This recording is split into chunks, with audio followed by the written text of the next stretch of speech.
gihe umwaka w'ishuri w'ibihumbi 2021 ushira w'ibihumbi 2022 buca utangura, abana bigaragara ko ari bantaho nikora barenga gato 50 nibo baronkejwe ibikoresho vy'ishuri kuri uyu w'Imana igenekerezo rya 12 Nyakanga uyu mwaka n'ishirahamwe ABMPD, Association Burundaise pour un monde de paix sans drogue. Valentino Havyarimana aserukira imbere y'amategeko iryo shirahamwe aratubwira intumbero nyamukuru. Intumbero yatumye dutanga bino bikoresho ubwa mbere hoho n'ubumwe buri hagati y'amashirahamwe akorera ngaha mu gihugu c'u Burundi, tudahanze amaso ngo ayandi mashirahamwe mpuzamakungu. N'ubumwe bw'amashirahamwe novuga ko ni ishirahamwe SADE na ABMPD. SADE mu mfunyafunyo risigura Social Action for Development, ABMPD ni Association Burundaise pour un monde de paix sans drogue.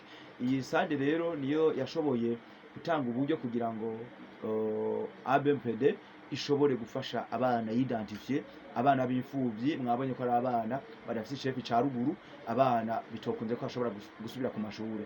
Tukaba twatanze rero ibikoresho amakaye 11 harimo n'ikaramu, no kuvuga murumva neza ko ari ibikoresho bikwiye, naho ubwo umuvyeyi vyogorana nta byinshi ahava agenda kurondera, murumva ko acarondera bikeya. Twahaye abana barenga 50, no kuvuga twashatse gutanga ugitigiri cabo twidentifie bigaragara ko ari bantaho nikora babandi badafite chef ca ruguru badashobora gusubira ku ishure. Hariho mugabo n'abandi tuzoha ibikoresho nkuko tuko turabikora hirya no hino hagati mu gihugu. Nejo twarabikoze Imwaro, Inyabihanga niyo twari, ico gikorwa kirabandanya. Mugabo dushaka yuko dusahiriza bajya abana ataco bafise kuko hari abo usanga bigendeka, mugabo twe dushaka gufasha bajya abana ataco bafise.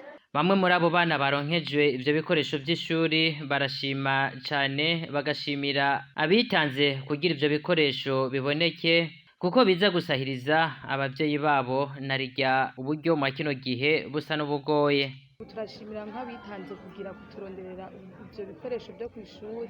Nukuri turabishima kandi ndaryohewe cyane kuba barayiyumviye ico ciyumviro, ni vyiza cyane. Novuga ngo Imana ibafashe kandi nabibahezagire baje imbere.